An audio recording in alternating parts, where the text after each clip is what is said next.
combat.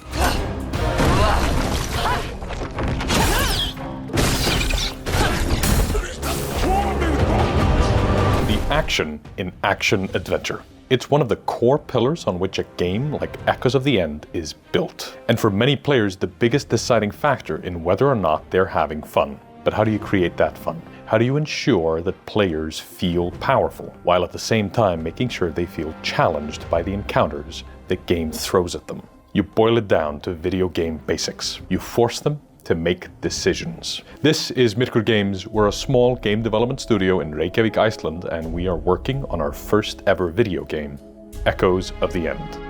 Since we uploaded our gameplay trailer last week, we've gotten a lot of feedback, and frankly, we've been thrilled to see it. A lot of folks were commenting about the combat feeling a little bit slow, and we're going to continue working on that until launch. We've already implemented some changes, and we're going to continue fine-tuning them for the next few weeks. So rest assured, we're paying attention. We're going to try and get everything done we can in time to make the game as good as it can be. The video you're about to watch was filmed before we got all that feedback, so the footage we're using isn't fully up to date. But since we're talking about design principles, we figured we'd show it to you anyway. So let's carry on with the show. When we started making Echoes of the End, we already had some pillars in mind for the combat system. First, Rin is both a trained warrior and a vestige, someone born with an affinity for ancient, destructive magic. She's powerful, and playing as her, you should feel powerful too. Second, we wanted the interplay of melee combat and magic to be central to the experience. It's about mobility and positioning, weaving in and out of range, and using your abilities to control the battlefield. Third, we didn't want it to be a cakewalk. Rin is powerful, but it's that power that makes it even remotely possible for her to emerge victorious against the enemies she's going to face on her journey. Let's see what a combat encounter looks like. Rin has several basic abilities. These are the abilities that are available to her at the start of the game. These include your basic sword swings, your dodges, and your parries. But more uniquely, my favorite ability in the game by far is the shift, which allows you to take an enemy and then shift it over in another location. It is unique. It allows so many tactical opportunities that you simply wouldn't have without it. And it really gives you this sense of being able to position enemies. One of my favorite things is just shifting things off ledges. Just letting gravity handle that problem for me is fantastic. You also have the Blast, which is a nigh instant ability that immediately creates the large AoE damage zone in front of you that staggers enemies back. The Drain is the main way you regenerate health in combat. You are locked in place, usually so is the enemy you're targeting, and you'll slowly begin damaging them and healing in turn for as long as you keep channeling. So here we see the player in this instance has chosen to start a Drain on the big troll. And this will make his drain bar begin to deplete as he regenerates health. What he has to be aware of here, though, is that this scorpion is approaching him, which might seek to cancel out his drain, so he might have to do something about that. And we can see indeed, right as the scorpion is about to attack him, he cancels his drain with a little bit left in the tank to perform this well-timed parry. So Abram's stun ability is a very powerful ability because it simply stuns an enemy. And what makes it really powerful is that it's completely divorced from the rest of Rin's kits, which means that you can use it even when you're in an animation for something else. This makes Abram a very powerful tool that you can only use so often. Do not let them interfere! So the most common enemy faction by far in the game are the Dalsmen from the Ragondal, and you fight a lot of them throughout the game. And they come in multiple different varieties, each of which you have to handle fairly differently. And this immediately leads to a bunch of decision making.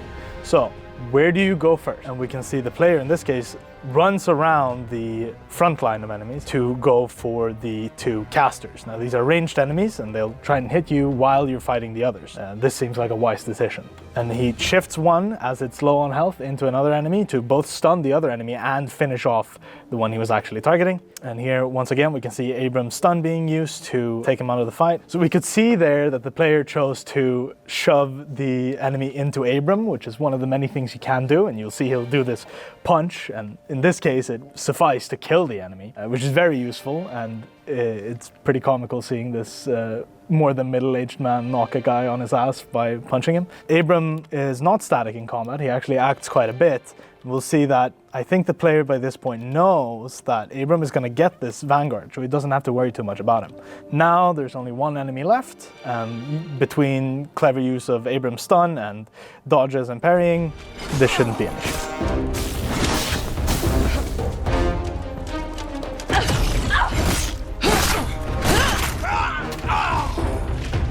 Looking at that encounter, you can see how it breaks down into phases. The moment you enter the fight, you start to plan how you're going to win. You see the enemies, where they're placed, and you set goals in your head. Then, you put your plan into action. It shifts as you go, but you keep your strategy in mind as you adjust. Dodge the scary attacks, focus on where and how you're going to use your abilities, where you're finding windows to recover. But like Iron Mike said, everyone's got a plan till they get punched in the mouth. You take a hit. You improvise, and you find a way to turn the tide back in your favor. That's the thing about combat. It's not just a part of the story. It creates its own story within each encounter. The story of how you, personally, overcame the Reichenthal. And that's a story best enjoyed with a big old glass of game juice. If you simply swing a sword at an enemy and their number goes down, it's not really that satisfying. If it wheels his arms, goes into the same direction as the sword swing, it feels a lot more powerful and it makes you feel pretty good. But what other things do we add to make this combat feel satisfying? VFX, where you see the sword drills, the blood spatters on the ground and from the character's body. You use like flashes of light when you hit a character. We add a lot of gore, a lot of blood, a lot of dismemberment as well. Hit stops are basically holding a frame for just a tad longer, so you know for sure that you hit that character, aside from all the hit reactions, all the VFX, just to amplify it as much as we can. So the camera, we play a lot with that as well. We have special executions that when you kill an enemy in a cool way, the camera frames it in the best way possible to just make it feel a little bit more cinematic with the combination of the VFX, the hit reactions, the camera, the cool actions that you get. So it feels sort of rewarding to fight as Rin. Of course, there's a lot more elements that go into designing good combat. You need solid pacing, moments to breathe, and moments where the challenge seems insurmountable. You need variety, different enemies with new abilities to learn and adapt to, fresh battlefields with their own resources to take advantage of. And then there's boss fights, and they put a unique spin on the whole formula. Each one is a fresh challenge that reminds you that while you may be powerful, so are they. This skill tree features a whole bunch of upgrades, but some of them provide unique tactical opportunities. For example, the player recognizes that there's quite a bit of space between him and the enemies, and also that they're fairly close to each other. He chooses to use one of the upgrades in our skill tree. That's an enhancement of the heavy attack. In this instance, it throws out this giant arc that is able to hit multiple enemies at a time, and it comes out pretty fast. Very useful if the enemies are sort of tightly grouped, and it leads him to kill this one scorpion.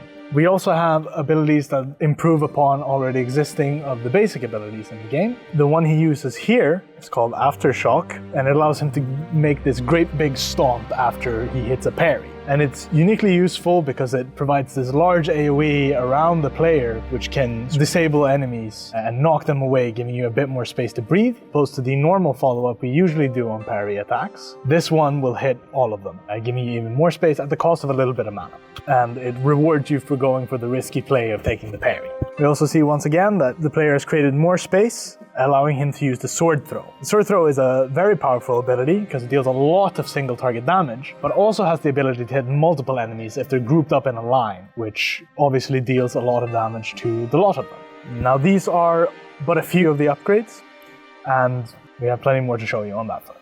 That's it for now. If you think this game looks cool, you can add it to your Steam wishlist by clicking the first link in the description below. If you haven't seen our trailer, click on this video here, and if you want to watch how we mocap animations for this combat and the cutscenes, click on this video here. If you've seen both and you want to see more, then subscribe and hit the bell to be notified when we release new videos. Thanks for watching, and we'll see you in IMA.